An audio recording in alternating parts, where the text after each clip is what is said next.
Então, senhoras passageiras, recapitulando nossa viagem passada, nós estivemos com Galileu, vocês lembram? Nós conhecemos o olhar especial de Galileu para o universo, nós também estivemos conhecendo os conceitos que são fundamentais para entendermos a concepção do nosso curso, que são os conceitos de alfabetização, letramento, letramentos, multiletramentos e letramento científico. Nós fizemos 2 experimentos, trabalhamos com a ideia de explorar o fenômeno da celulose, do iodo, vimos como é que uma flor de papel e um palito se abrem na água com a ação da água sobre a celulose. E hoje, senhoras passageiras, senhores passageiros, novamente bem-vindos e bem-vindas a bordo.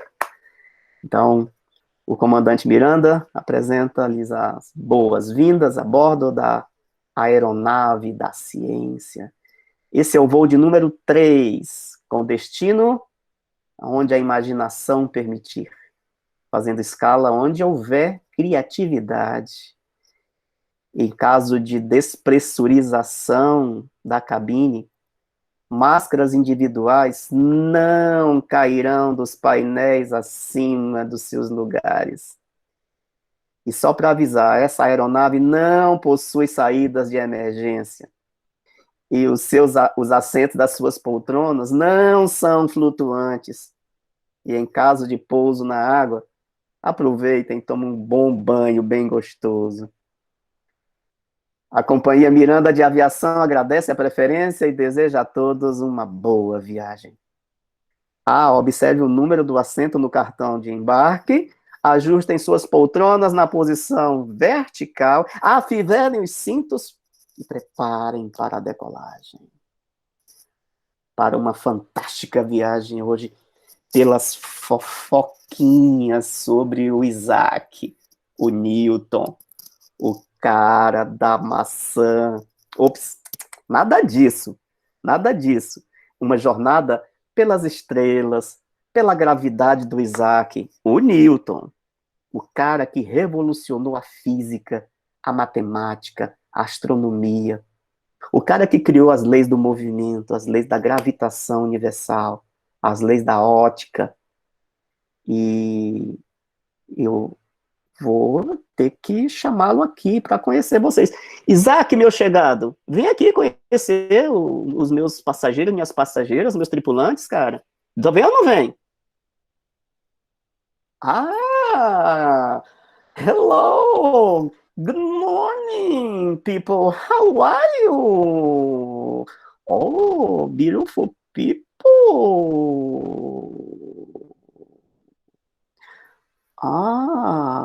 Obrigado pela homenagem. Mas eu já vou dizendo, eu não autorizo fofocas. Como vocês dizem aí no Brasil, eu não tolero biografia não autorizada. Muito mais fake news, que vocês fazem muito. Mas você pode até dizer, professor Simão, que eu não fui fã de ciências. Nunca gostei desse negócio de ciências quando eu era pequeno. Na verdade, as minhas notas até que eram boas, mas, eu não sei, eu não me dava bem com essa coisa de ciências, mas Isaac, Isaac, o cara me deixou aqui na mão, gente. Não, está bom, mas eu vou ter que dar a real para vocês. Na minha aula não tem esse negócio de fake news.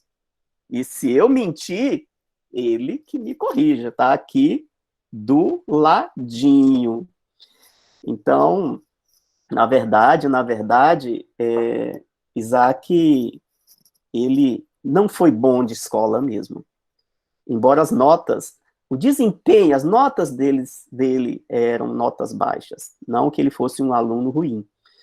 Mas vou contar um pouco dessa história importante deles para vocês. Então, Isaac, ele nasceu filho único, ele foi filho único de um casal na Inglaterra, no interior da Inglaterra, ali por volta de 1640. Isaac nasceu pequeno, nasceu nasceu fraquinho, nasceu com muitas dificuldades de desenvolvimento, e muitos diziam que ele não vingaria, que ele não sobreviveria, não viveria muito tempo. Além desses problemas relacionados ao parto e ao desenvolvimento físico dele no começo da sua infância, ele teve uma infância muito traumática, muito complicada. Em parte, primeiro porque, embora, é uma coisa curiosa, né? Embora as notas de Isaac fossem as piores da turma, ele era um menino muito inteligente. Talvez a escola não estivesse preparada, pronta para um pequeno gênio. E ele era o CDF da turma.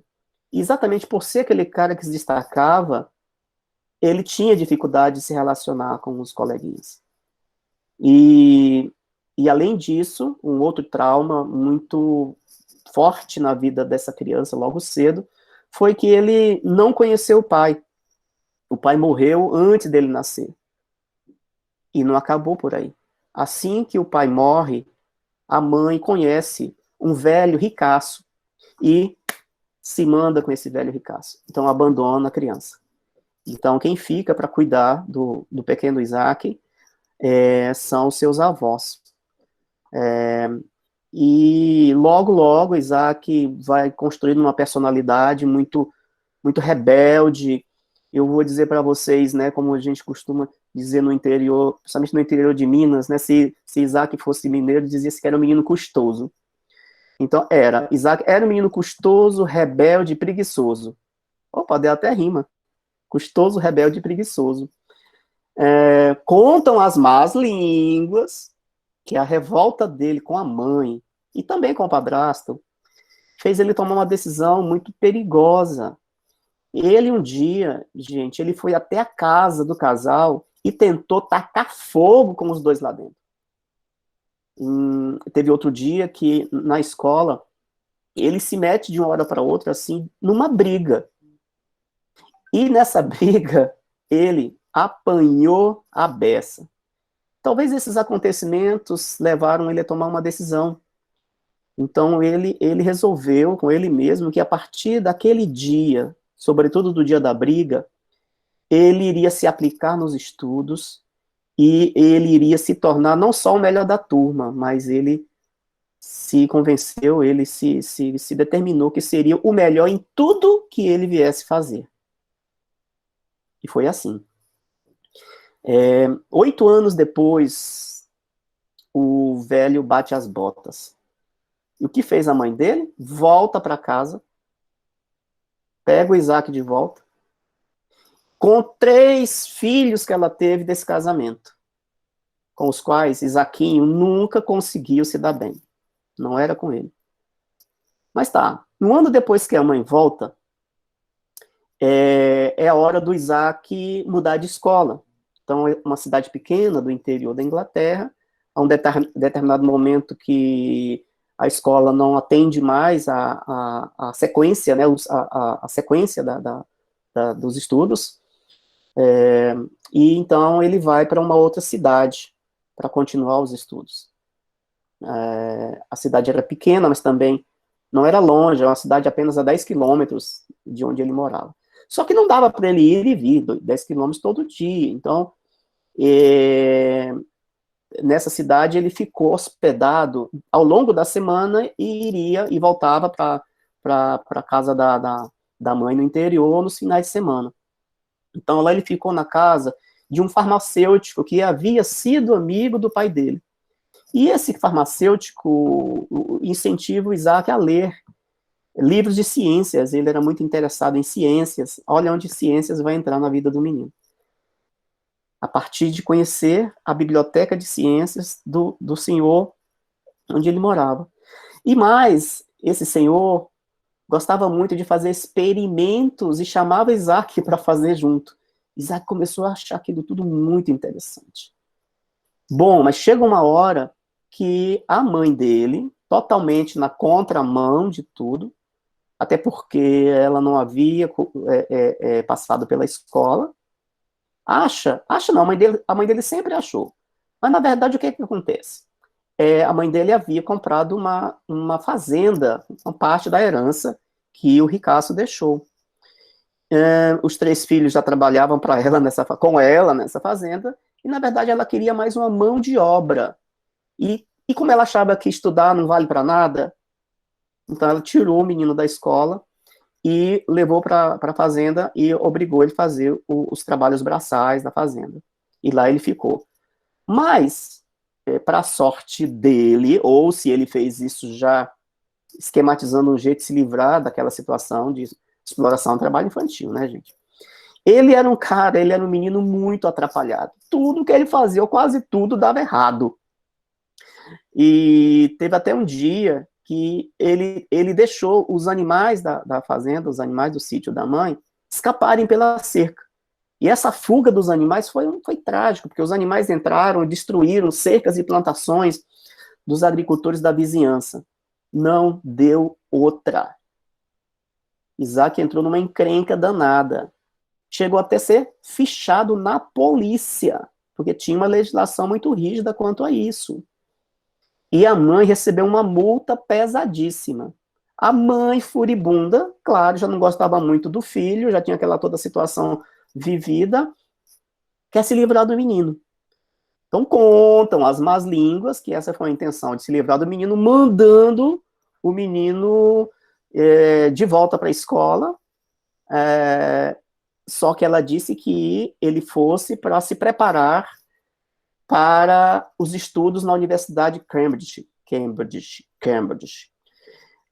Mas não, né, contam as boas línguas que não foi para se livrar do menino mesmo. Mas, de qualquer forma, a gente tem que lembrar que ela era uma senhora bem de vida, né, resolvida financeiramente, com o dinheiro deixado pelo ricaço, e ela podia muito bem arcar com os custos dos estudos do menino e ainda dar uma boa mesada para ele, até porque as universidades eram pagas, aliás, muitas na Europa, nos Estados Unidos são pagas, a universidade pública no Brasil, né, que bom, né, mas o que acontece? Ela não fez isso, nananina não, ou seja, mais uma prova de que ela queria mesmo se livrar do garoto. Então ele entra na universidade, ele presta lá uma prova, ele passa, ele entra na universidade, mas como é que ele ia pagar os seus estudos? Então ele, de modo muito humilde, não se importava com isso, ele topa fazer a faxina nos quartos dos estudantes ricos. Mas não só a faxina. Eles propuseram que a faxina era muito pouco e que ele deveria se ocupar de limpar, esvaziar os penicos dos outros estudantes.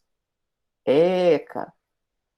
Porque era essa época, né? A higiene não era uma coisa como a gente conhece hoje, né? Banheiro, imagina suíte, banheiro, não existia. Se fazia as necessidades nos pinicos, e em muitas cidades da Europa se jogava por onde? Pela janela. Mas tudo bem, ele encarou essa realidade, e aos 20 anos, ele começa a se indagar sobre os mistérios do universo, sobre as leis naquela época que regiam, as teorias que regiam o universo, e ele achava que aquelas teorias não explicavam direito as coisas. Então ele ficava encucado com aquilo, e aí sobrou um dinheirinho uma ocasião, e ele comprou isso aqui, um prisma. Ele era muito fascinado com esse objeto chamado prisma, por meio do qual, deixa eu mostrar o meu prisma, porque eu também sou fascinado pelo prisma, por meio do qual você pode ver o efeito da luz, a decomposição da luz. Esse efeito é muito mais bonito quando a gente coloca sobre a luz natural, a luz do sol. Eu tenho esse, e eu tenho esse prisma que eu acho muito lindinho. Também sou fascinado por essa brincadeira. Então, um dia ele comprou um prisma, e as pessoas achavam lindas, fascinantes, as cores que eram projetadas na parede quando a luz atravessava. Mas o Isaac não era isso que ele queria, não era entretenimento, não era um espetáculo, como eu falo aqui dos experimentos. Era entender aquele fenômeno. E ele fez vários experimentos com a luz. Gente, esse maluco, ele chegou um dia a cutucar o olho com um palito, porque ele achava que a cor que a gente via, ou a decomposição das cores, era um efeito que advindo de uma pressão determinada que você faria sobre o nervo óptico. Então ele ficou com o palito pressionando o nervo óptico para ver se a cor, as cores apareciam. Mas ele não se deu por satisfeito. O maluco, um dia, pegou uma faquinha e ficou futucando com a faca o nervo óptico, porque com o palito não deu certo. Ele ficou futucando com a faca, o nervo pressionava e olhava para o sol, diretamente para o sol, e ficava longos períodos olhando diretamente para o sol com o olho ferido, para ver que resultado dava, né, aquele experimento. E depois disso, que ele ficava muito tempo olhando o sol, ele olhava para um lugar branco, tem muitas brincadeiras com isso, né? Que foram inspiradas no Newton. Ficava olhando para um lugar branco, claro, para ver se ele conseguia ver o espectro da luz lá decomposto. O resultado disso tudo é que ele chegou a ficar cego por um determinado tempo. E também ele descobriu que essa cegueira era provisória e seria revertida depois que ficasse vários dias trancado num quarto sem luz. Então, ele criava os problemas para ele resolvia os problemas para ele. Então, ele voltou e recuperou a visão. Mas essa doideira, exatamente essa maluquice é que o levou a descobrir a decomposição da luz. Um fenômeno que ocorre na natureza, né, quando o efeito do arco-íris, né, que é esse fenômeno da decomposição da luz, quando as gotículas da água suspensa no ar agem sobre a luz, quando a luz atravessa essas gotículas suspensas no ar, e a gente tem o fenômeno do arco-íris, muito bem explicado por Isaquinho, né? E também quando a luz solar passa pelo prisma, né, dá esse mesmo efeito, assim como o do arco-íris, naturalmente, que exatamente é o fenômeno da decomposição que vai do vermelho, numa escala do vermelho até o violeta. Quem nunca viu, né? Quem nunca se maravilhou. E também, como vocês, tenho certeza que vocês já fizeram, de alguma forma, em algum momento, o experimento da produção do arco-íris para as crianças. Tem muitas brincadeiras legais. Mas olha só, a vida dele é uma vida tranquila, né? Tranquila, sem surpresas. E aí, em 1660, eu acho, por aí, ele teve que abandonar a cidade, a universidade. Ele teve que abandonar Cambridge. E por que será que ele teve que abandonar Cambridge, gente? Por causa de pulgas. A cidade, que era uma cidade suja, estava repleta de pulgas. E essas pulgas, elas vinham montada nos ratos. A cidade estava, na verdade, tomada por ratos imensos, de tudo quanto era tipo. Londres era uma cidade que também estava na mesma situação. Obviamente as cidades da Europa, mas sobretudo para contar a história dele mesmo, Cambridge estava numa situação até pior do que a situação de Londres. Então os ratos, as pulgas moravam nos ratos e as pulgas vinham contaminadas pela peste negra, que havia chegado à Europa por meio de navios mercantes e tudo, né? E a peste negra, ela matava, ela dizimava, gente, coisa assim de 7.000 pessoas em um dia. Então, gente, não dá nem para continuar essa história sem uma máscara, por favor, uma máscara. Não. Muito bem. Agora me sinto mais seguro para continuar essa história. Mas não pensem, gente, que essa situação foi fácil de resolver. Então inventaram essa espécie de máscara fashion. E por que ela tinha esse formato de um bico de corvo? Não era porque ela seria mais bonita assim. É porque se imaginava que a doença ela contaminava pelo fedor da cidade. Imagina uma cidade que se jogava as fezes, a urina, tudo que não prestava, tudo que era dejetos na rua. Obviamente que as condições sanitárias daquela época eram terríveis, e também tinha a questão cultural, as pessoas não tomavam banhos como se deve tomar, como a gente aprendeu a tomar, o asseio, as mãos, não se lavavam as mãos, e aí a podridão que corria pelas ruas da cidade, esgoto a céu aberto, ratos, ratos mortos, imagina. Então aquele odor, aquela coisa insuportável, a primeira teoria era que aquele fedor é que contaminava as pessoas. Então, a primeira atitude, o primeiro método foi a construção dessa máscara lindona que vocês estão vendo aqui. E neste bico eram colocadas ervas aromáticas, vários, como se fossem filtros, várias camadas de ervas aromáticas para filtrar o mau cheiro da peste. E na verdade não era isso. A peste continuava a matar, e obviamente a cidade foi fechada.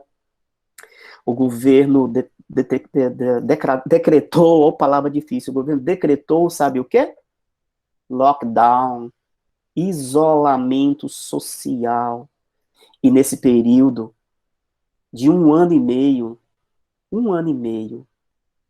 sabe o que Isaquinho fez? Isaquinho não foi aglomerar, não. Isaquinho não foi para festas clandestinas, que diferente de Galileu, ele não era chegado a baladas, batistaca, tuntistum. Era muito compenetrado. Isaquinho não foi para o Parque Shopping, não foi para o Taguatinga Shopping, ficar batendo perna por aí. Nananina, não. Ele obedeceu rigorosamente o isolamento social por um ano e meio. E sabe o que ele fez com esse tempo livre que ele tinha de um ano e meio? Simplesmente ele aproveitou para revolucionar a ciência. Nesse período ele criou as leis de Newton, as leis da ótica, a lei da gravidade, ou a lei da gravitação universal, que depois outros cientistas foram se inspirar nele, como Einstein, né? E contam que foi nesse período que aconteceu o episódio da maçã, que uns dizem que aconteceu, outros dizem que não aconteceu, né? Não, não se sabe muito ao certo. Mas o que acontece é que a peste foi controlada, chegou um determinado momento que a peste foi controlada com higiene, álcool gel não havia, né, mas havia higiene, então foi toda uma cultura, e aí as pessoas puderam, enfim, se livrar da máscara, porque aquilo realmente, né, era uma coisa horrível, e as pessoas, além do desconforto em si, né, do uso desse equipamento completamente desagradável, obrigado. Ufa, mas eu não aguentava mais usar essa porcaria. Mas dizem que esse episódio da maçã, que todo mundo conhece, que ele estava debaixo de uma macieira, lá meditando, e aí a maçã cai, e aí ele conclui que há alguma coisa que move os objetos que têm uma massa maior para o centro da Terra, para baixo, que teria sido chamado de gravidade. Vou perguntar para ele, né, se esse fato aconteceu realmente ou se não aconteceu. Isaac, rolou ou não rolou? Hã? Rolou? Ah, bem, Mofi, as más línguas dizem que não, mas é claro que aconteceu. Esses fofoqueiros de plantão, hein? Até você, Simão. Opa! Então, se ele diz que isso aconteceu, ora, é claro que aconteceu. Mas, gente, então, como eu estava dizendo, com a peste controlada, ele volta para Cambridge, ele retoma os seus estudos, tenta voltar à sua normalidade na universidade, E aí, nesse período, ele consegue melhorar um pouquinho mais de condição, porque ele ganha uma bolsa de estudos. E essa bolsa, não, a contrapartida dessa bolsa era que ele ensinasse, desse é, gratuitas. Na verdade, era uma contrapartida. Ele dava as aulas de matemática, se ofereceu para dar aulas de matemática, e em troca dessas aulas, ele utilizava a bolsa para pagar os estudos. Mas eu vou contar uma. Acredite, acreditem. Professor Isaac Newton, professor de matemática, não tinha ibope nenhum nas aulas dele. Tinha gatos pingados, gente. Então o cara era um fracasso, ninguém ia para as aulas do Isaquinho. Sabe-se lá, né? Mas enfim, ele não se importava, né? Ele dava aula, recebia a bolsa e tocava a vida. Mas ele esperou até os 25 anos, quando em 25 anos ele faz um concurso interno e se torna professor efetivo da Universidade de Cambridge. E é preciso relatar que ele era um cara que acreditava em Deus, diferente do que muita gente acha. Ah, mas os cientistas são ateus. Isso não é uma verdade absoluta. Se eram ateus, era por uma outra razão, não por serem cientistas. Vocês vão lembrar que Galileu também era muito fã da Bíblia e fazia os questionamentos dele. Da mesma forma, Isaac acreditava muito, mas muito em Deus, ele se apegava muito em Deus, mas também, da mesma forma, ele acreditava na ciência. Nunca passou pela cabeça de Isaquinho ser negacionista, muito pelo contrário. Ele realmente acreditava que poderia deixar uma contribuição para a ciência e que a ciência ela tem uma responsabilidade sobre a existência humana muito grande. E outra curiosidade é que ele era fãzaço do Galileu. Imagina. E aí o que ele fez? Se inspirou no Galileu, pegou o telescópio, lembra? Um telescópio deixado pelo Galileu, e ele melhorou 1000 vezes o objeto. E continuou estudando, lembra, telescópio, luz, né? E ele continuou estudando muito sobre os efeitos da luz e sobre a luz, do Sol sobre a luz, os efeitos da luz, até que a Real Sociedade Científica Inglesa ficou sabendo desse garoto, desse rapaz, né, 26 anos, e passou a elogiar muito a forma como ele se envolvia com a ciência, a paixão que ele tinha pela óptica. E aí o que o Isaquinho fez? Ele construiu um telescópio e presenteou para cada membro da Sociedade Científica Inglesa. É claro que era sem nenhum interesse, né, gente? É claro. Mas, mesmo sem interesse, o que é que foi? O que é que aconteceu? Os membros da sociedade inglesa adoraram aquele brinquedo. E aí, eles convidaram Isaac para fazer parte do clube. Então, Isaquinho entrou para o clube, e daí ele continuou muito, muito elogiado, sempre muito respeitado, e assim seguia a vida. Mas eu vou contar uma fofoquinha. Não, eu vou revelar umas histórias de bastidores que nem sempre contam por aí. Eu sei porque minhas fontes são fidedignas, são os biógrafos mais sérios da história do Isaquinho, que é a vida amorosa do Isaac. Então, por esse jeito dele, muito compenetrado, introvertido, tímido e complicado, ele não teve muitos casos de amor. Na verdade, ele só teve 2 casos de amor arrebatadores. Ele tinha 17 anos. Ele se apaixonou muito, muito, muito loucamente por uma moça chamada Catherine. E foi o amor da vida dele por um bom tempo. Não deu certo, e tocou a vida adiante, sem se relacionar, pelo menos publicamente, com ninguém. Então, isso foi aos 17 anos. 17 anos. Somente aos 51 anos ele encontra o que ele considerava o grande amor da vida dele. Aos 50 anos, ele se enamora de um rapaz, um matemático suíço, que ele achava muito gato. O nome do rapaz era Nicholas. E aí eles assumiram não, né, que não se podia, né, enfim. Mas foi o segundo relacionamento dele e provavelmente o mais duradouro. Mas voltando, Mesmo como professor, uma outra característica do Isaac era a distração. Diz que ele era completamente distraído.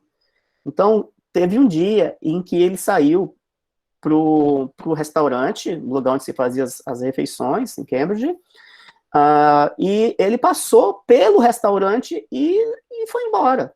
Era hora de almoçar, mas ele passou e foi. Precisou do assistente, ele já tinha assistente, lembra? Agora ele era professor efetivo da universidade, já membro da academia, e o assistente teve que correr atrás dele e dizer, senhor, o senhor passou do lugar. Aí ele, é? Ó, oh, que cabeça.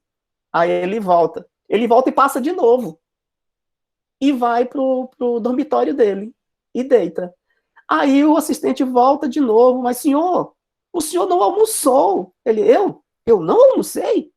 Então, são essas coisas que se conta muito dessa distração dele, né? Mas, mais tarde, ele assume um posto que, em princípio, não tinha nada a ver com ciência, mas a gente vai entender que tinha. Ele é convidado a assumir o cargo de diretor da Casa da Moeda. Imagina, assumir um cargo público da Casa da Moeda. Mas o que isso tem a ver com ciência? Mas tem. Por que ele foi convidado? Para resolver um problema. Um problema de roubo, de furto. Por quê? Os meliantes da época pegavam as moedas e eles raspavam as moedas e com as raspas faziam outras moedas, cunhavam outras moedas com as raspas. E as moedas passavam a pesar a metade do que devia pesar. E aí, olha, gente, quem é que pode resolver isso para nós? Chapolin, Colorado? Não! Isaac! E aí, o que Isaac fez? Ele inventou uma outra moeda, um tipo de moeda, que tem uma borda saliente. Algumas das nossas já perceberam que tem uma borda saliente? Então, ele foi o primeiro cara que pensou e falou assim, não, peraí, isso é muito simples e não precisa de muita ciência para resolver isso. Então, ele fez essa moeda com essa beirada alta, que permitia você saber, ao receber a moeda, se ela havia sido adulterada ou não. Se a moeda não tivesse mais a borda, é porque ela foi raspada, porque não tinha como raspar só o centro. Você tinha que passar a faquinha, sei lá, o objeto raspando a moeda. E aí ele resolveu, de forma simples, esse problema dos falsários. Mas muito mais, ele era um cara muito doido. Lembram-se que ele aprendeu, inclusive, a brigar para poder revidar, quando ele prometeu que ia ser o melhor em tudo? Eu não sei se eu contei isso. Quando ele prometeu ser melhor em tudo, ele começou a melhorar na escola, ele aprendeu a lutar, e ele voltou e reencontrou a galera que tinha batido nele, e encheu de porrada, e venceu. Isso não é exemplo para ninguém, viu, Nicole? Isso aqui não é para apoiar você, não. Isso não se faz. Mas na época, era uma questão de honra para ele, para mostrar que ele, né, no que ele resolveu se meter, ele era bom. Então, ele era bom na porrada. Então, o que ele fez nessa ocasião, gente? Além dele ter descoberto essa artimanha, ele mesmo, pessoalmente, corria atrás dos falsários. Ele prendia e ele mandava para a forca. Então, ele foi um cara, assim, muito icônico, né? Isaquinho, o Isacão, já na época, ele morreu aos 80 anos, talvez um pouquinho mais, ou seja, uma idade bastante avançada, né, para a época, as pessoas não chegavam, né, também com aquelas condições de vida que a gente conhece, que eu relatei, não tinha como chegar. Mas, enfim, ele chega aos 80 e tantos anos e, e ele chega com esse currículo, o cara que, com essa vida toda que ele levou, passando pelo que ele passou, ele revolucionou a física, ele revolucionou a matemática e revolucionou a astronomia. Só três grandes áreas da ciência. E criou a teoria, as leis do movimento, as leis de Newton e as leis da gravitação universal, a lei da gravitação universal e as leis da óptica, o estudo das luzes, do espectro. Vocês acham isso pouco? Né? Ponto final. Por que eu contei essa história? Palavra com vocês. Primeiro, o que vocês acharam da história? E depois, por que vocês acham que eu trouxe essa história para vocês hoje? Microfones abertos.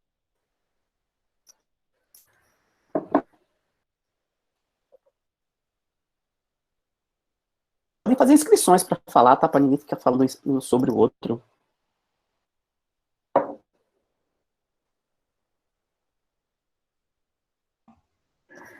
Eu achei interessante a história, porque, de novo, a gente vê que a ciência, ela surge, né, a partir de alguns problemas que a gente vê no dia a dia, que foi o caso, né, da questão das moedas, né. Então, surge a partir de um problema que a gente tem ideias para resolver outro. Nem sempre, né, se consegue fazer isso logo de cara, né. E eu acho que você contou essa história para contextualizar com o experimento que a gente vai fazer, né, das moedas, porque não tem como você chegar para o aluno e só, vamos colocar assim, só vomitar o conteúdo, você tem que inserir ele naquele contexto, você tem que fazer com que ele se envolva, né, com aquilo, com que aquilo chame a atenção dele para que faça sentido, porque senão vai parecer aquelas aulas que não tem sentido nenhum. Quando você não tem aplicação na prática, parece que você passou por aquilo, foi um vento, não fez sentido para você.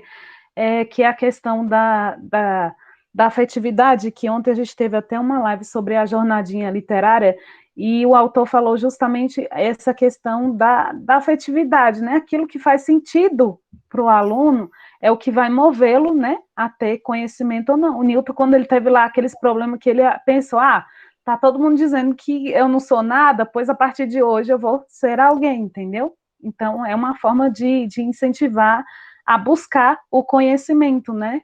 É isso. Obrigado, Margarete. Nada. Quem mais gostaria? Nayane, Professor, fale. eu fico sempre muito empolgada quando você está contando essas histórias, porque, assim, quando eu estudei esses carinhas aí, hoje eu fico aqui sentada e perguntando assim, por que eu não soube dessa história antes? Talvez eu, né, teria dado Uhum. mais atenção, mais Com importância, certeza, teria me empolgado muito mais, com né, certeza, com em certeza. saber dessa maneira, porque você fala de uma maneira tão simples, que parece que eu estou estudando na mesma escola que ele, parece que eu estava. Não é, eu não sinto que eles viveram numa época tão distante da minha. Parece que assim, está contando uma história de que aconteceu numa escola aqui de perto, que aconteceu isso, a gente consegue visualizar isso, eu acho que é muito importante. Porque Isso. aí, né, a gente visualiza a história, a gente consegue entender o porquê, como a Margarete falou, e assim, aí agora faz sentido, né, fazer o experimento. Eu peguei aqui a moeda na hora e falei, caramba, gente, eu ninguém nunca me contou o porquê da bordinha da moeda. E a gente, depois de quantos anos eu fiquei sabendo disso, né? Então eu fico muito empolgada sempre, e esperando, né, o que vai acontecer, o que vai acontecer. O próximo capítulo da novela seria, né? Uhum. Porque por que nunca me contaram desse jeito? Por que a gente tem que dar essas nossas aulas umas coisas tão estanques, tão distantes, né? A gente faz, que nem eu fico pensando aqui agora, caramba, quantos experimentos perdidos ficaram lá atrás, porque não tinha sentido. Você chega na sala com um saco sei lá, amarra na plantinha lá e vai mostrar que a planta está respirando, mas você não. Meu Deus, eu tô assim, sinceramente, eu tô bem encantada com o que tem acontecido. Igual a Margarete falou, por quê? Por que você contou essa história? Acredito que seja mesmo para contextualizar com o que a gente vem fazendo e vai fazer daqui a pouco. Porque para mim já começou a fazer todo sentido, né? A história da moeda, a história da maçã, a história, né, do prisma, enfim. Então, é isso. E vocês veem alguma semelhança com a pandemia que nós estamos passando? Sim, sim. Inclusive, Vejo. eu já até pensei em colocar ervas aqui na minha máscara para ver se fica mais fácil de usar ela. Obrigado, Nayane. Muito bem, gente. Vamos. Alguém ligou? Professor, Letícia, fale, querida. eu, assim como a Nayane, eu estou muito encantada com essas histórias, e eu fui professora de ciências nas séries iniciais, nas Aham, séries iniciais não, nas séries finais do fundamental e no médio, né? aham. Perdão, Certo, agora eu sou Letícia. das iniciais. Ótimo. E assim, eu tenho mestrado na área de ensino de ciências e isso nunca foi contado por nenhum professor que eu tive na vida dessa Poxa, que área. pena, né? Tem um conhecimento muito raso de É, ciências, é aprofundado. Eu sou formada nessa área. E eu aham. nunca soube dessas histórias. E assim como a Nayane, eu fico me perguntando aqui o tempo todo, onde é que ele teve conhecimento disso? De que fonte você bebeu? Compartilha com a gente. Perfeito. Sim, eu ia pedir Ótimo. isso É muito também. Eu ia pedir interessante. isso. Claro que eu vou entregar Eu tudo para fico assim, vocês. Eu não vou levar nada encantada, fico só comigo. pensando, onde que ele descobriu essas coisas, gente, que eu É não de fato, né, descobri Letícia? Porque nunca. Tamo isso não junto. está nos livros, né? Não está nos livros que nós estudamos na, na, na nossa formação inicial, como pedagogos ou como licenciados. Isso realmente não está, né? Não estão nos livros didáticos, não estão. Por quê, Nem Letícia, Nayane, Margarete? a Porque nível acadêmico também não, os artigos, exato, né? porque nos sonegaram informações que julgavam que não eram relevantes. Como que saber da vida de pessoas que foram de carne e osso como a gente, com todos os defeitos e qualidades, como que isso não é relevante? Então é E faz isso. tão mais sentido quando você Claro, compreende a situação, né?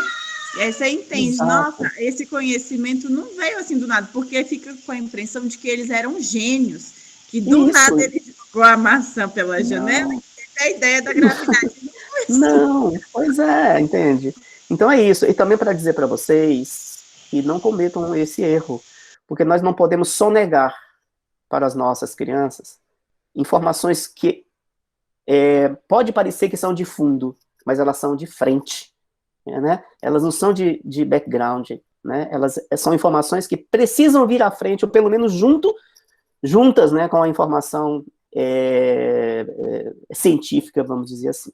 Mas é isso, Letícia. Então, seguindo, a gente vai voltar nessa conversa, mas importante que hoje eu apresentei essa história real, vocês vão ter todas essas fontes de onde essas histórias saem, que eu quero que vocês saibam tudo e um pouco mais, e que vocês também se entusiasmem, se empolguem para contar para os seus meninos a história como ela é, sem a fantasia, sem o mito da ciência. Um dos erros que os nossos professores cometeram na nossa formação inicial, continuada, os livros didáticos cometem, é mitificar o cientista. E aí a criança também cria um mito, e esse mito não é desconstruído, talvez, nunca mais.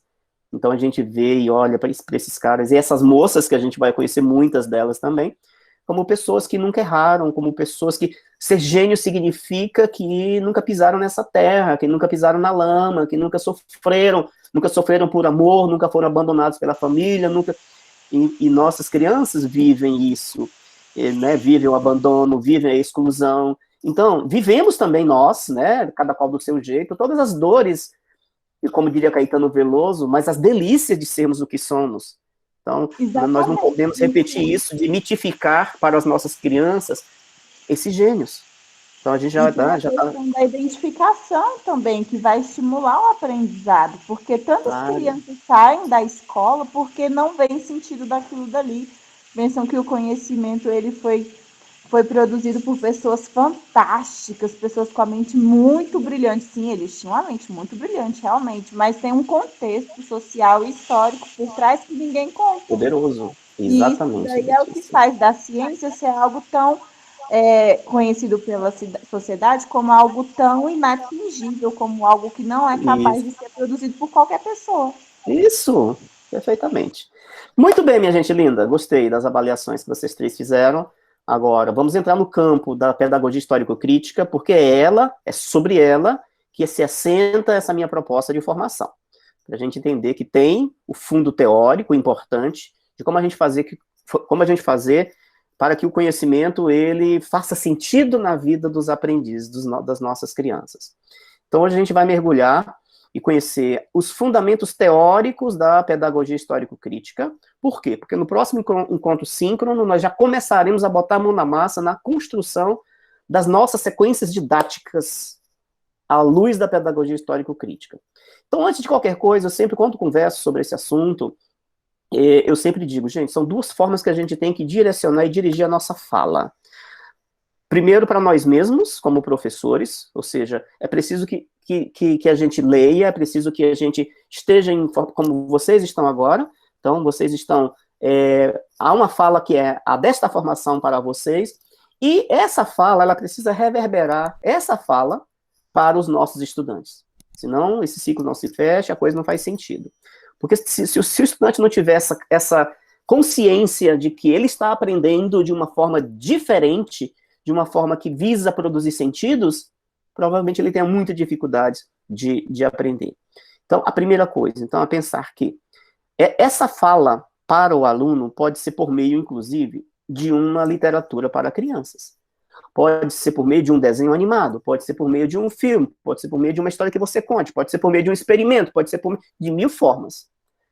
Eu costumo falar com os meus professores, meus cursistas, minhas cursistas, e aí dizendo também que é uma possibilidade de traduzir essa fala para as crianças a partir de um livro que eu escrevi. Esse livro que está aí na tela, cujo título é Para que Serve a Escola? E é uma leitura que eu recomendo, é uma leitura para o professor, mas é uma leitura para a criança. Esse livro já vendeu mais de 1000 exemplares, porque ele tem essa potência de produzir essa reflexão lúdica para esses dois atores importantes, e a família também, claro, né, quando o livro chega em casa. E também porque a literatura para crianças, ela tem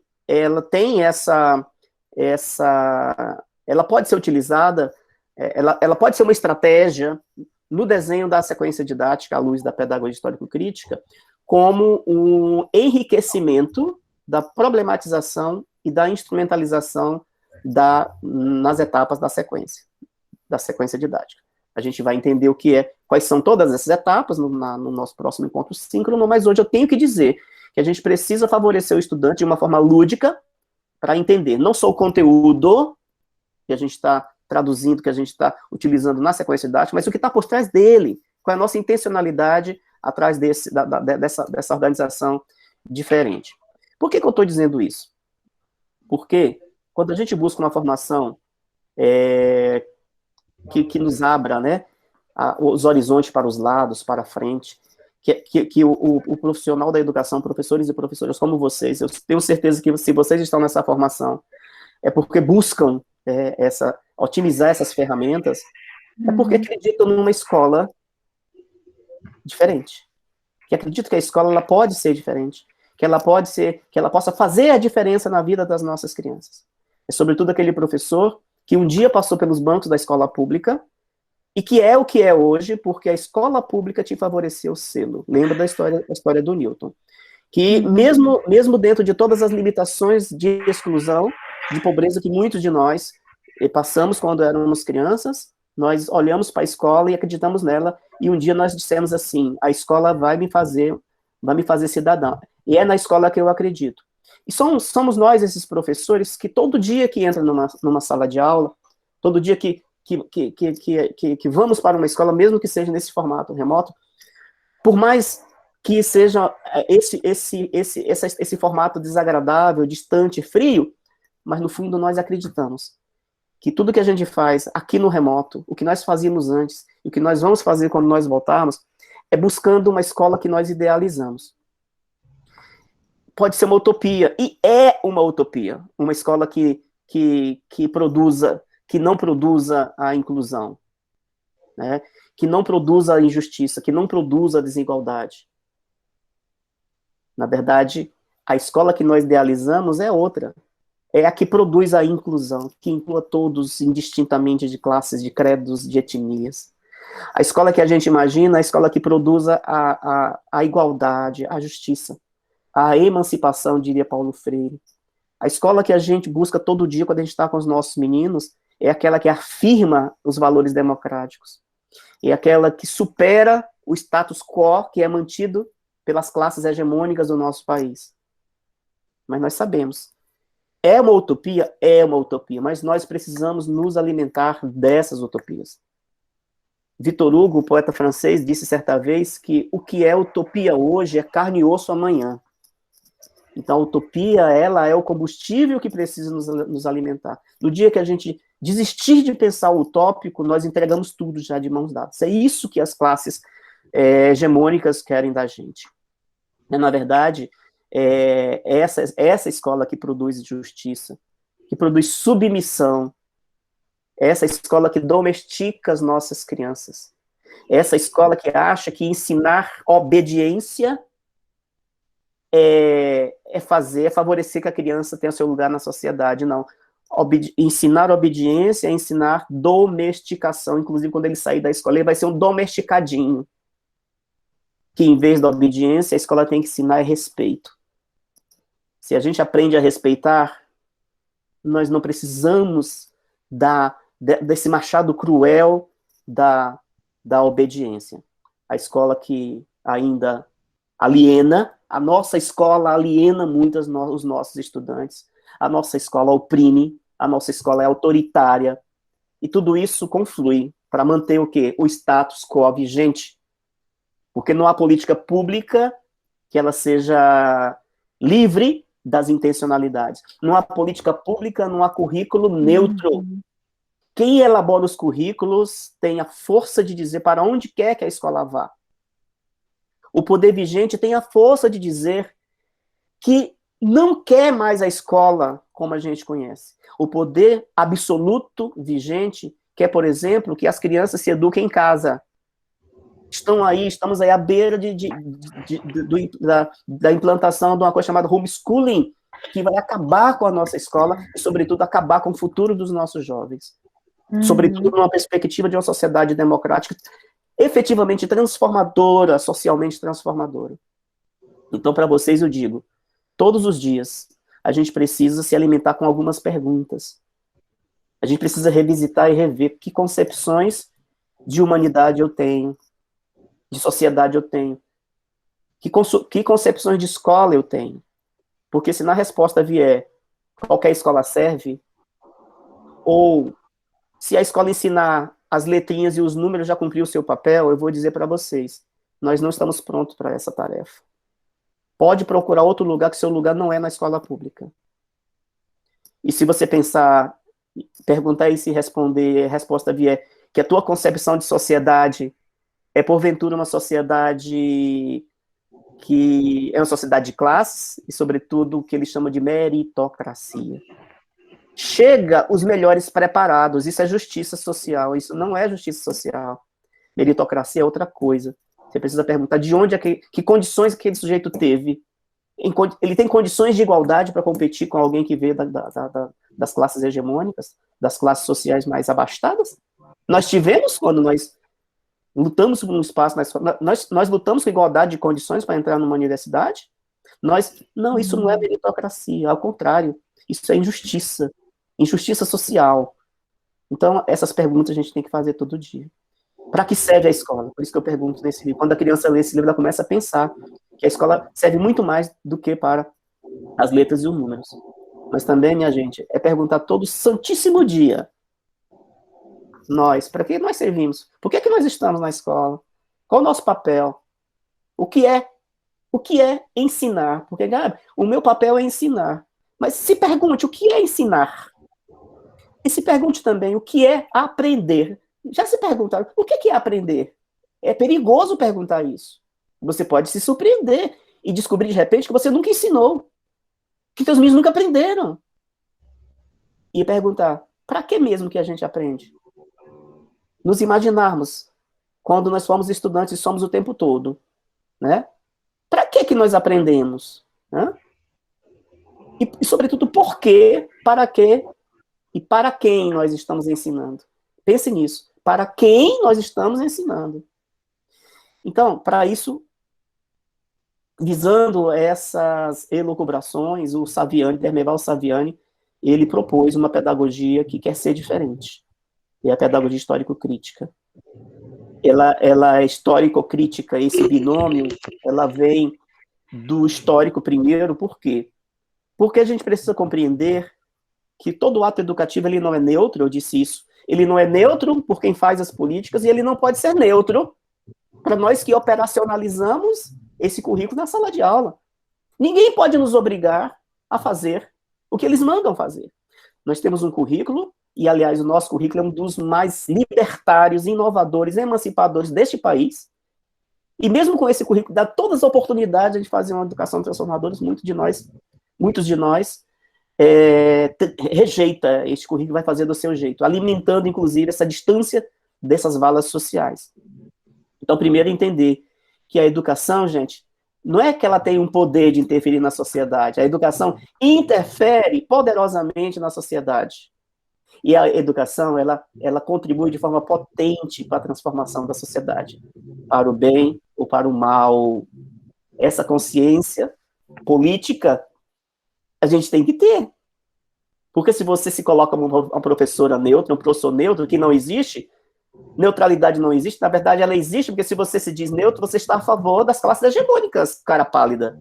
Simples assim. Nós perdemos um combatente. Você está trabalhando em favor de quem nos oprime. É simples assim. E por que ela é crítica? Porque é pela consciência das determinações sociais sobre a escola. Ou seja, da mesma forma que a educação interfere na sociedade, a sociedade determina socialmente, aliás, a sociedade tem as suas determinações sobre os rumos e os papéis da escola. E nós, os operacionalizadores, nós temos a faca e o queijo na mão. Nós, os profissionais da educação, somos essa parte mais poderosa dessa relação, a que pode impor uma resistência ou a que pode entregar de mão beijada tudo aquilo que eles querem. E nesse sentido, a pedagogia histórico-crítica, ela busca criar possibilidades. Não são certezas, porque nós sabemos que é certezas, não existe uma certeza absoluta, mas pelo menos para criar possibilidades de que mesmo vivendo, como nós vivemos num mundo capitalista, numa sociedade capitalista, a educação não precisa necessariamente reproduzir a situação vigente. Não necessariamente. Aí é o nosso papel, onde entra a gente. É o mundo capitalista. Mas o mundo capitalista vai ser sempre capitalista. Não necessariamente. Não necessariamente. Reprodutora da situação vigente. Ou seja, a pedagogia histórico-crítica, ela tem um objetivo claro. Que nós consigamos, na educação das crianças e dos jovens e dos adultos, construir uma humanidade mais humana. Sobretudo, pensar que é possível que a escola ajude a construir pessoas humanas, mais humanizadas, de características tipicamente humanas, e de conhecimentos científicos que possam agir favoravelmente na construção de uma nova sociedade. Como eu falei na aula sobre os letramentos científicos, o que são os letramentos, para que servem os letramentos científicos? Né? Então, quando a gente fala do poder da educação e da ciência, e tá aí esse negacionismo que parece que não tem fim, minha gente, parece que não acaba nunca. A gente está aí para um ano e meio de discussão, de pandemia, de luta, e a ciência tentando mostrar o caminho, e parece que o negacionismo não tem fim. Centenas de milhares de mortes todos os dias, de modo trágico, os hospitais sem UTIs, as políticas públicas falidas, e pior ainda, os políticos roubando o que ainda tem de pouco de recursos, e o negacionismo científico cada vez mais forte quando isso vai ter fim. Então, em algum lugar, a escola falhou. Simples assim. Ou falhou por falta desse olhar crítico para os conteúdos, ou falhou simplesmente quando os nossos colegas falaram qualquer ensino vale, qualquer ensino serve. E aí onde entra a contra-hegemonia. Ou aí onde entra, quando a gente abre o flanco, exatamente o desenho de escola, que é para negar, quando a gente não enfatiza, de novo, como a gente falou agora, quando Margarete, Daiane e Letícia ajudaram a gente a pensar. Quando a gente ensina só o que está ali na superfície da coisa, não me interessa saber mais nada da situação ética, da condição social, que sociedade era aquela, né?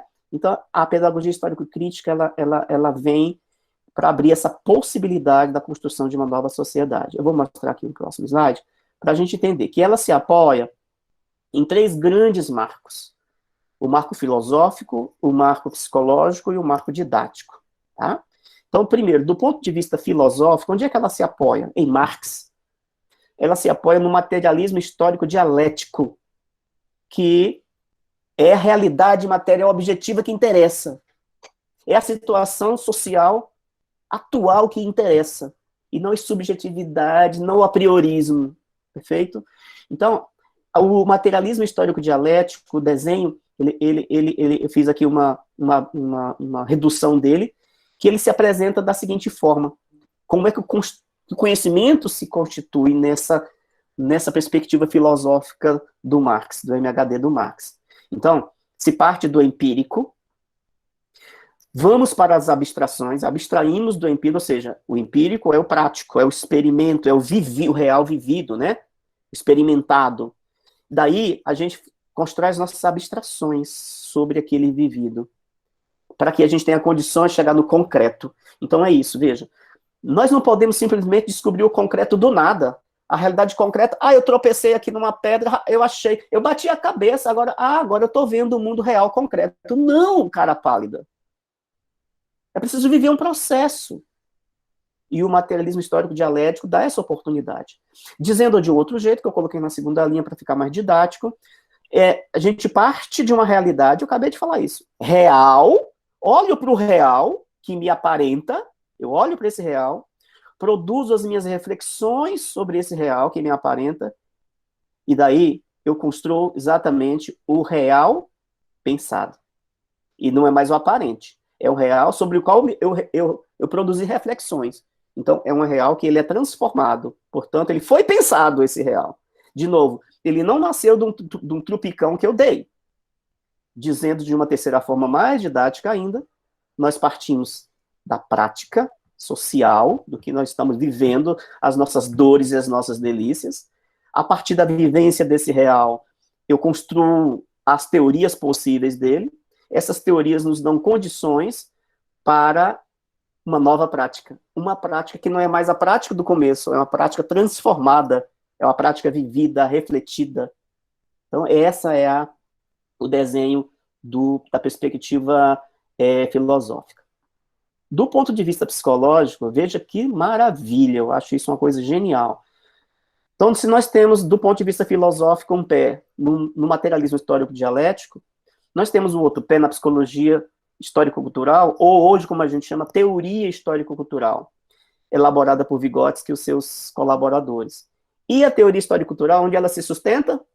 No marxismo, no materialismo histórico dialético. Então vejam que Saviani se preocupou com essa coerência teórica e epistemológica. Então, nessa perspectiva teórico-cultural, como é que o homem é percebido? Como é que a humanidade é percebida? Então, o homem no sentido de humanidade, tá? O homem é compreendido como um ser histórico. Nós somos seres históricos.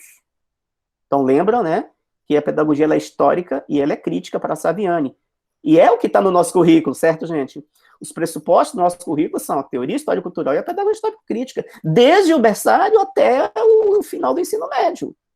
Então, nesse sentido, é entender que o bebezinho é um ser histórico, que o nosso aluno dos anos do ensino... todos nós somos seres históricos. E como é que nessa perspectiva nós nos constituímos, esse ser histórico? Através das nossas relações com o mundo. Que mundo? O mundo biológico, ou seja, o mundo da natureza, portanto, está aí as ciências. E o mundo cultural, ou seja, o social, as nossas relações. Então, a escola ela é esse espaço social e histórico. Por isso que a gente não pode admitir que a educação saia da escola e vá para as famílias. Aí as famílias vão contratar empresas, vão contratar tutores, vão contratar... Não faz sentido. Cadê o social, do espaço social, físico social chamado escola? Mas não é só isso. Mas vamos lá. Então, essa teoria histórico-cultural, só para situar aqui historicamente, ela surgiu entre as décadas de 1920 e 1930, 10 anos. Em 10 anos, Vygotsky deixou esse legado para a vida toda, porque é muito atual, tudo muito atual, e será sempre atual, a forma como ele vê a sociedade, baseando-se em Marx. Então, ela surgiu nesse período na União Soviética, e até hoje serve, a atualidade de Vygotsky é impressionante, porque até hoje serve não só para a educação, mas para diversas áreas do conhecimento, para que a gente possa compreender melhor como nós funcionamos, para nós compreendermos o funcionamento humano nas suas aprendizagens e no seu desenvolvimento. É isso que a gente precisa se apropriar disso para a gente olhar para os nossos estudantes e dizer assim, como é que eu posso te ajudar melhor nas relações entre o que você aprende e se desenvolve. Então, nesse sentido, aprendizagem e desenvolvimento em Vygotsky, elas estão relacionadas ao que nós vivemos, às nossas experiências sociais, sustentadas nas nossas relações, o que não pode nunca, e não vai acontecer em casa. E para a teoria histórico-cultural, encerrando essa parte, é uma coisa muito linda, linda, linda, que é quando Vygotsky diz que nós não nascemos humanos. Nós nascemos hominídeos. O conceito de humano é outro. Embora, né, gente, vocês vão de concordar comigo, que tem hora que a gente imagina que nós estamos caminhando para a barbárie. Aliás, tem hora que a gente acha que nós já estamos na barbárie. Todas elas possíveis. A barbárie da política genocida, isso é uma barbárie. A barbárie da violência de gênero, a barbárie da violência contra a mulher, a barbárie de se assassinar crianças, a barbárie de você ser homofóbico. Nós estamos vivendo uma barbárie. A escola tem falhado. Nós precisamos de uma outra escola que nos faça mais humanos. E como é que nós nos humanizamos? Quando nós nos apropriamos da cultura, do conhecimento social, científico, acumulado, construído e acumulado histórica e socialmente pela humanidade.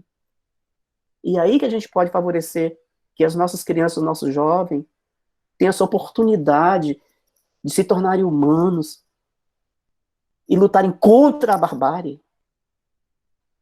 A terceira dimensão e a última é a didática. Coloquei aqui para a gente resumir.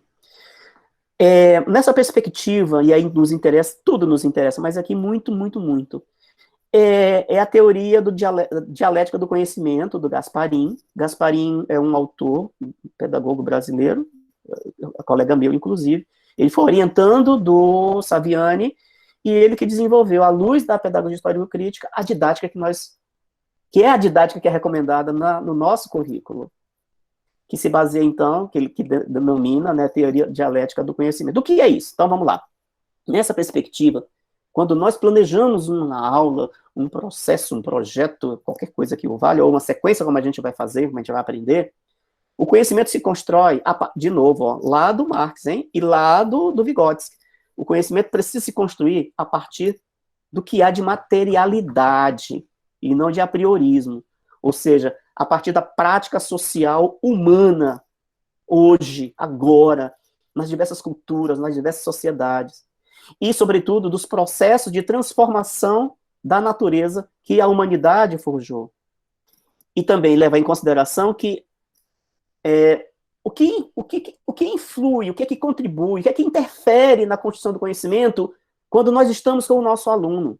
É entender que aquilo que eu me esforço por ensinar legitimamente não chega ao aluno com a intencionalidade do meu apriorismo. Ou seja, vou dizer de outro jeito, não chega em linha reta, não vai chegar em linha reta clara com a mesma potência que eu imaginei. Por quê? Porque tem os ruídos para o mal e para o bem entre essas duas partes. E quais são? As determinações sociais ditas um pouco lá atrás pelo Marx. E como é que elas podem acontecer? E vão acontecer sempre nas escolas, nas organizações. Porque são exemplos, por exemplo, como o Saviani dá, né, como o Gasparin dá. As organizações culturais, qualquer grupo cultural, qualquer instituição cultural, instituição artística, política, econômica, religiosa, jurídica, qualquer agrupamento social, qualquer instituição social, organização social, qualquer que seja, governamental, não governamental, de leigos, não importa. Todas elas são sociais, portanto, elas interferem na construção do conhecimento. Então, é dizer, a criança da tua turma, olha para cada uma delas e fala assim, olha, o modus vivendi de cada uma delas é singular, não se compara, não é igual a nenhuma outra, porque a partir daquele círculo que ela vive, essas determinações são diferentes, né? Do grupo que ela frequenta, da igreja que ela frequenta, da escolinha de futebol que ela frequenta, dos colegas de rua que ela frequenta, não importa, será diferente. Então a gente tem que entender isso, primeiro, né? E aí, ele vai também defender, e isso é muito importante que a gente tenha claro, minha gente. Para mim, isso que eu vou dizer agora é a grande virada da chave. É entender que o professor não pode mais trabalhar pelo aluno, nem para o aluno. A virada da chave é ter que dizer que o meu trabalho é com o aluno. Isso é muito difícil, porque a gente tem que desconstruir séculos e séculos e séculos. Porque o que a gente diz é isso. Eu trabalho pelo meu menino, eu trabalho para o meu menino. Não é assim que se faz, porque senão ele não protagoniza isso nunca mais. Quem trabalha com ele, o nosso protagonista está no mesmo nível aqui. Então, nesse sentido, Gasparim vai dizer que, finalizando, que a pedagogia histórico-crítica, ela pressupõe que as práticas docentes nossas estejam altamente comprometidas com uma produção de conhecimento científico, no nosso caso, de um conhecimento social, qualquer conhecimento, que a produção ela seja crítica, que ela seja reflexiva do conhecimento. Ou seja, não é aquele conhecimento transposto, não pode ser mais aquele conhecimento reprodutivo que eu tiro do livro, ou que eu tiro da internet, ou que eu tiro de qualquer outro lugar, e simplesmente eu transfiro, como diria a nossa poetisa goiana, que transfere para o aluno, Coraline. Não pode ser esse conhecimento. Então, é um conhecimento que ele precisa ser produzido de forma crítica e reflexiva, com vistas à transformação da sociedade. Tudo que a gente está aprendendo aqui, tudo que a gente está ouvindo das histórias, das fofoquinhas, das histórias desses caras, dessas moças, daqui a pouco eu vou contar. Tudo que a gente fizer é pensar assim, tá, mas de que forma que isso pode transformar? Não precisa ser hoje, e não precisa ser isto necessariamente, mas que partícula disso eu estou deixando e contribuindo para que, juntando as outras partículas, favoreça a transformação da sociedade. Então, na pedagogia histórico-crítica, de novo, o ponto de partida é a realidade social do jeito que ela é, ou seja, o que é ela, como é que ela é representada, pelo nível do conhecimento atual dos nossos estudantes, o que eles sabem, conhecem, dominam e se interessam agora. Não pode partir do que a escola estabelece no conselho de classe, nas reuniões pedagógicas, a não ser que isso seja um consenso de que ali que a gente discuta seja, de fato, efetivamente a realidade social. Mas nem sempre é. Não pode partir do que a escola estabelece e nem das expectativas do professor. É um crime, é um erro, partir das minhas expectativas sobre o que ele pode e vai aprender. As minhas expectativas sobre o ponto de partida, quem sou eu para definir o ponto de partida de um sujeito que é singular, né? Então, a sequência didática, ela parte, né? E ela obedece os três fases do método científico. A prática, o teórico, que volta para a prática como uma nova prática. E essa estrutura a gente vai conhecer na próxima aula síncrona e trabalhar poderosamente com ela.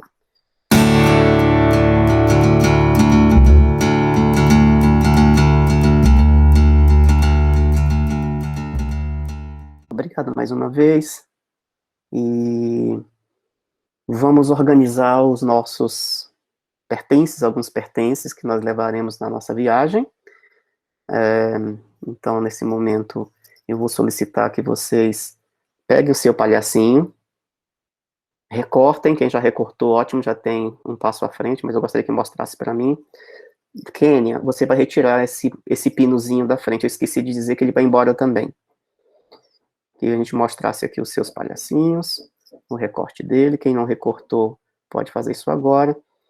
Quem não conseguiu os materiais, não tem problema, vai ficar só lambendo os dedos, porque vai ser muito divertido, mas depois fica com o compromisso de fazer e postar no WhatsApp para compartilhar a vivência conosco, perfeito? Muito bem. Todo mundo está aqui? Posso?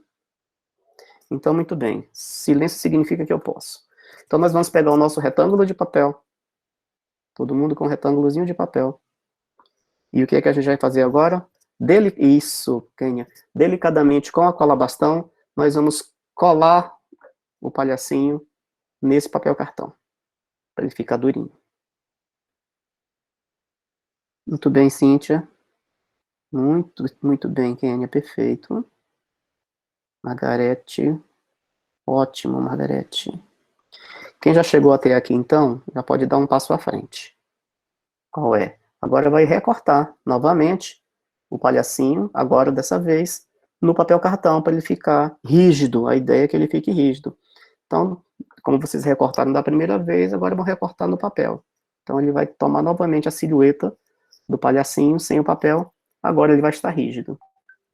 Então, agora é a vez das moedas. 2 moedas de 10 centavos, as moedinhas que eu solicitei. Ok? Perfeito? Então, a gente vai colocar cola, bastão, perfeito? Na face das moedas, em uma das faces da moeda. Então, vamos lá primeiro, a gente põe uma cola bastão em uma das faces. E agora, atenção, onde é que a gente vai colar essa moeda? No verso das mãos do palhaço. De modo que essa bolinha que está na mão do palhaço fique mais ou menos no centro da moeda. Olha aqui o meu. A moeda está no lado oposto, tá? A moeda está no lado oposto. A gente vai fazer isso com as 2 mãos dele. Porque hoje, o que a gente vai fazer agora é só aguardar elas secarem. Por isso que se eu deixar na vertical, ela pode escorregar e soltar. Essa parte, por enquanto, é isso. Coloca de ladinho e enquanto a gente vai prosseguindo, tem tempo para chegar. Então, a gente vai preparar o segundo experimento. Só preparar também. Então, lata. Vamos pegar a nossa lata. Ó. Dá até para tirar som aqui, né? Todo mundo com a latinha na mão.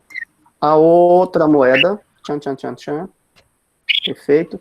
E o nosso famoso e tão difícil de encontrar o imã. Vamos lá. O que é que a gente vai fazer agora? A gente vai colocar a moeda no centro do fundo da lata, nessa posição que eu estou mostrando aqui para vocês, segurando com o dedo. Mostrem para mim que eu preciso ver, porque essa parte é delicada, é tensa, que nada. Ok. Segura o imã com a mão e a gente vai fixar a moeda pelo lado de dentro, colocando o imã, agora sim, pelo buraco da lata, até o imã fazer cleque e travar a moeda no fundo da lata. A moeda vai ficar livre, ó. Pelo fundo da lata, tá? Ó. Pelo buracão da lata. Quem for fazendo, mostra pra mim. Pode girar aqui que o imã não vai cair. Isso. Então vamos lá. Agora é um momento tenso e divertido. A gente vai brincar com fogo. Nicole, você tome cuidado, Nicole. Então a gente vai pegar a vela. Não, mas é muito seguro, fiquem tranquilos. A vela. Eu costumo colar a vela, agora a gente vai acender a vela. Com cuidado, afinal é fogo, né? Embora seja só uma chama de uma vela, a gente tem que manipular com cuidado. Atenção, olhem para mim. A gente vai colocar a lata de cabeça para baixo agora. Todo mundo aqui. Chama da vela, a gente vai soltar a fumaça, a fuligem da vela sobre a moeda e sobre todo o fundo da lata, a maior parte da área que você conseguir. Eu quero que esse fundo da lata fique totalmente enfumaçado, de modo que a moeda praticamente se confunda com a fuligem. Tentem colocar essa fumaça de modo que não fique nenhuma marca da circunferência da moeda, assim, o traço da moeda. Pode colocar bastante fumaça, aí vocês vão olhando.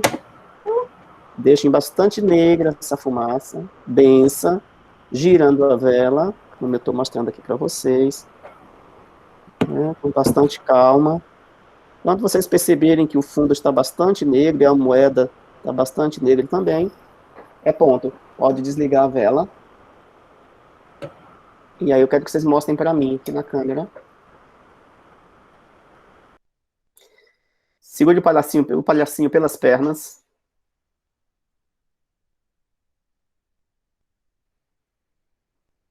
Agora a gente vai colocar o nosso polegar, o nosso dedo indicador aqui na cabeça do palhaço e solta o palhaço. Ele, se tudo deu certo, ele está se equilibrando sobre o seu dedinho. Você pode colocar na pontinha da tua unha. Se tudo deu certo, ele continua se equilibrando. Ele pode se mover para frente e para trás, ele pode se mover lateralmente, à vontade aqui. Então, inocentemente, isso aqui é um brinquedo, né? Mas, como bem vocês desconfiaram, então nós temos, exatamente, primeiro, vamos decompor, né? Vamos pensar que esse brinquedo é ciência, né? Como é que a gente pode trazer para o pensamento científico esse brinquedo? Eu sempre falo das dimensões, então a gente vai aprender a decompor cada experimento, contemplar as várias dimensões do conhecimento presentes em tudo que a gente faz na escola. Então, para mim, nós podemos começar pensando, a primeira dimensão é a dimensão científica, porque é disso que nós estamos falando, é por aí que vocês vão começar. Dimensão científica, então você já pode introduzir com a criança as noções de Newton, que é a gravidade. Então, nós temos aqui o movimento do equilíbrio dele, e esse movimento de equilíbrio não é outra coisa senão a gravidade. Nós temos equilíbrio aqui das duas moedas, mas não é necessariamente isso, quer dizer, não se explica, não se resume essa explicação do equilíbrio dos pesos aqui, mas é porque nós temos um eixo imaginário, que é o eixo da gravidade, que atravessa perpendicularmente esse nosso objeto, esse nosso bonequinho, até o solo. Então nós já temos aqui uma noção bastante primária de gravidade. E nós podemos falar de Newton. E uma criança bem pequena já pode ter, claro, né, ela já está construindo o que o Vygotsky chama dos conhecimentos espontâneos. Mas, daqui a pouco, na zona do desenvolvimento proximal, nós estamos atuando nessa zona, nós estamos dando oportunidades para que o conhecimento científico faça parte desse conjunto, ou seja, que os conhecimentos espontâneos transcendam, se transponham para a forma de conhecimento científico. Então, a primeira coisa seria esse. Nós podemos, a partir desse brinquedo, discutir a dimensão tecnológica. Por exemplo, a simulação da gravidade zero. Então, muitas crianças já sabem, por exemplo, que tem brinquedos que simulam a gravidade zero, que você coloca lá um macacão e que você flutua. Aqui em Brasília tem uma casa dessa próxima ao pier. E ela pode se interessar, mas como, primeiro, existe se ela não conhece? Como é que alguém pode inventar a gravidade zero, como na Terra, né, que não seja no espaço? Tecnológica, moeda, exatamente. Dimensão tecnológica, só aí já são 3 dimensões. A dimensão tecnológica, o que é a moeda? De que material ela é feita? Essa moeda que ela é dourada, ela é de ouro? Ela é de cobre? Ela é de bronze? E o que é o ouro? O que é o cobre? O que é o bronze? As moedas prateadas, elas são de prata mesmo? Ou elas são de aço? De que material que elas são feitas? Como é a tecnologia de se fabricar a moeda? Por que as moedas têm tamanhos diferentes? Por que as moedas têm ranhuras? Por que as moedas têm a bordinha? Por que as moedas não têm? Então a gente vai aparentemente saindo do conhecimento científico, sem sair dele. O tempo todo a gente está nele. Nós podemos trazer, por exemplo, a questão legal. Nós podemos discutir questões ambientais da própria moeda. Então, às vezes a moeda perde o seu valor, e aí você descarta uma moeda na natureza. Quanto tempo ela vai ficar ali para decompor? Ela decompõe? Qual o prejuízo que isso causa, né, do ponto de vista ambiental? Nós temos legislação, né, que regula, aí já estamos falando da questão legal, a legislação que regula a fabricação das moedas. Como é que é isso? Quem é que faz? É o Banco Central. O que é o Banco Central? Então, 1000 perguntas na forma de tempestade de ideias podem e devem ser feitas. A questão cultural, né, nós podemos pensar a cultura da acumulação do dinheiro, do capital, né, a questão econômica da moeda, a questão ambiental do papel, o papelão, o que é o papel, o que é o papelão, como se decompõe, questão cultural. Então, estou abrindo um leque que nós podemos simplesmente provocar as crianças com uma tempestade de ideias, do tipo de respostas que não tem certo e não tem errado. Vamos construir uma nuvem de tags, uma nuvem de ideias sobre as hipóteses, e aí nós vamos colocar isso na sequência didática. Eu estou vendo que o tempo está correndo, vou correr um pouquinho também, mas vai dar tempo da gente fazer tudo. Vamos pegar a nossa lata,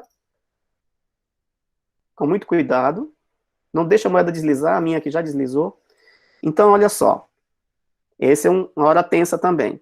Nós vamos colocar a lata virada para baixo, de modo que a moeda esteja aqui no fundo. Por quê? Mantenham a lata firme, nós vamos retirar o ímã, não deslizando. A moeda não pode arranhar, não pode desmanchar o círculo de fumaça. Nós vamos subir, tirar o ímã subindo para a moeda cair. Pronto, fez tec, a moeda caiu. A moeda está bastante suja, cuidado com os dedinhos. Mas depois tem sabão, né? Nós aprendemos a lavar as mãos. Aí, nós temos só isso aqui agora, um círculo no fundo da lata. Aí eu quero que vocês me mostrem. Traga bem para perto do fundo. Então, atenção. Nós vamos pingando a água no centro desse círculo, claro. E aí eu posso perguntar para vocês, o que vai acontecer, ou o que pode acontecer, quando esse círculo estiver cheio? O que vocês acham? Vai derramar, né? Algum fenômeno curioso acontecer? Interessante é que você coloca a água e ele fica concentrado só na parte onde que não ficou a foligem. Isso. Agora, se você olhar lateralmente, você vai ver que vocês estão construindo, na verdade,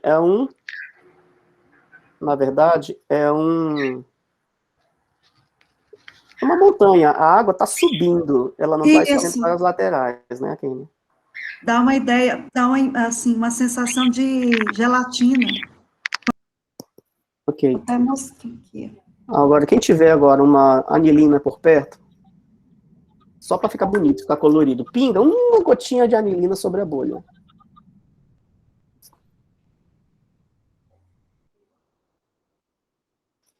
Na verdade, a ideia da anilina é só tornar colorida mesmo o experimento, colorido o experimento, né? Então a gente pode levantar hipóteses, de modo que a criança faça a sua tempestade de ideias, né? Qual é a hipótese para a água não escorrer? Primeiro, para a água se juntar, para a água subir, em vez dela se esparramar, como é característica, né, das propriedades da água. Por que ela subiu, em vez dela se esparramar? E quando ela se esparramou, por que ela buscou espaços e ela não ficou junta com a fuligem, né? Então é um fenômeno bastante curioso. E aí a gente pode ir fazendo a nossa avaliação científica agora, né? Primeiro, vela. O que é a vela? O que vocês acham, crianças? A vela é o quê? É feita de quê? Crianças. Aí as crianças, tia, de cera, né? E o que é a cera? Parafina, tio. Ah, tia Margarete. A cera é a parafina. Agora, minha aluna Margarete, a parafina, ela vem de onde? Qual a origem dela? Vegetal, animal, mineral? Penso eu, é vegetal. Pois é, a parafina é petróleo. Você fez uma cara que agora eu não sei. Não, é petróleo. Então, vamos lá. A parafina é um produto derivado do petróleo. Então, já temos aqui um outro elemento para a gente conhecer e discutir, o petróleo. Quando a gente acende a vela, a parafina ela é queimada. Nessa ação da queima de combustível fóssil, outro elemento para a gente colocar nessa discussão. Nós acendemos a vela, a parafina é queimada, nesse momento ela libera o quê? O dióxido de carbono, na forma dessa fuligem que sustenta, né, no fundo da lata. Esse CO2, ele tá constituído de micropartículas invisíveis. A gente passa o dedo, a gente não percebe, mas são micropartículas de CO2, oriunda da queima de qualquer combustível fóssil, perfeito? E a gente pode continuar discutindo. Quando a água encontra a fuligem, a gente vai colocando, quando ela chega na fronteira, ela esbarra e ela para. E aí o que ela faz? Ela sobe. Então ela chega nessa fronteira, ela começa a se acumular para cima, para quê? Para ela não se misturar com essa gentalha. Ela não se mistura com esse pessoal. Então nós já sabemos que a água, a água não é amiga do carbono. O carbono aprisiona a água, só que as moléculas da água entre si são amigas, né? São migonas, miguxas. Aí as amigas se agarram e dizem assim, galera, vamos ficar agarradinhas, porque essa gentalha aprisionou a gente aqui, não vamos nos misturar com ela, não. Então, nesse sentido, o carbono também se junta, as moléculas de carbono são amigas, se juntam, as moléculas da água se juntam, mas vai chegar uma hora que ela vai se romper. E aí ela não se mistura, ela passa sobre, e se o espaço da lata que você deixou tiver algum espaço sem a fumaça, é para lá que ela vai. Se você girar a água um pouquinho, você vai perceber que ela vai correr para onde não tem a galera do mal. Ela se junta para lá. Nessa brincadeira, a gente pode e deve discutir. Primeira dimensão, a científica. As moléculas de água, H2O, as moléculas de carbono, CO2, elas se repelem e as da própria água se atraem, numa forma de magnetismo. Nós devemos discutir, por exemplo, a questão ambiental está muito forte aqui, que é a queima dos combustíveis fósseis, a camada de ozônio, a poluição, os escapamentos de carro, a fuligem de toda sorte, né? As queimadas do nosso cerrado, vamos pensar aqui na gente, quando as queimadas surgem e que a fuligem, ela cobre toda a natureza, aí vem as primeiras chuvas, aí a gente vai perceber que demora muito tempo para a flora, né, para a natureza voltar a nascer, para as plantas do cerrado, para o nosso bioma começar. Leva tempo. Por que leva tempo? Porque as primeiras chuvas vão precisar de muito tempo para lavar a fuligem, porque a fuligem, ela sela, ou seja, ela não deixa a água penetrar no subsolo. Então, haja tempo que chove para lavar a fuligem, só aí que a água penetra no subsolo e a natureza sobe o cerrado vigoroso, bonito, né? Pensar também no aço. O que é o aço? Ferro e aço são coisas iguais, são diferentes. Como é que o aço se decompõe? Ele se decompõe em quanto tempo? Podemos colocar uma discussão também, uma tempestade de ideias, para as crianças falarem abertamente sobre a questão, por exemplo, tecnológica do petróleo, gasolina. Por que tem muitos carros movidos a gasolina e tem poucos carros movidos a eletricidade? Aí a gente está falando de questão tecnológica, porque o carro elétrico, a gente não vê carro elétrico andando, mas também a gente está falando de uma fatia de uma dimensão econômica, política e social. Qual é o interesse da indústria do petróleo de que todos nós tenhamos um carro elétrico um dia? Porque o carro elétrico é uma realidade. Por que o carro elétrico, o mais básico, começa com 120, 130 mil reais? Ou seja, não tem carro elétrico popular. Qual é a diferença do carro elétrico para o carro híbrido? O grande mundo capitalista tem o petróleo, na verdade, como a grande moeda é o petróleo. O preço do barril do petróleo é o que determina as cotações das várias moedas do mundo. O petróleo manda no mundo. O petróleo inteiro. sempre mandou no mundo. Aí as crianças podem ter a curiosidade, mas o petróleo um dia pode acabar? Aí você vai ter que discutir essa dimensão, né? Como é o petróleo? De onde ele vem? Como é que ele nasce? Como é que ele é extraído? Como é que ele se transforma em gasolina? Olha, quanta coisa só aí. A questão cultural, a dimensão cultural desse conhecimento, que pode estar as queimadas controladas dos lavradores, porque eles precisam queimar determinadas as coivaras, né? Os nossos indígenas fazem muito isso, os nossos lavradores, os pequenos lavradores fazem, eles precisam queimar, mas é uma queimada que é controlada, eles precisam da queima para a produção, para preparar o terreno para o plantio. Podemos e devemos discutir a questão ética das queimadas criminosas que a gente tem muito no DF quando chega agosto, setembro, outubro. E, então, gente, não tem fim quando a gente começa a explorar para além do aparentemente científico. Não tem nada aparentemente, tudo é ciência. Porque a ciência, ela compõe, ela transpõe, ela perpassa e ela está presente, ela habita todo o campo do conhecimento humano. Então, rapidamente, duas brincadeiras, que não é só isso que eu discuti, a gente pode ir muito mais além, mas para a gente mostrar como que a gente, não é só contextualizar, a gente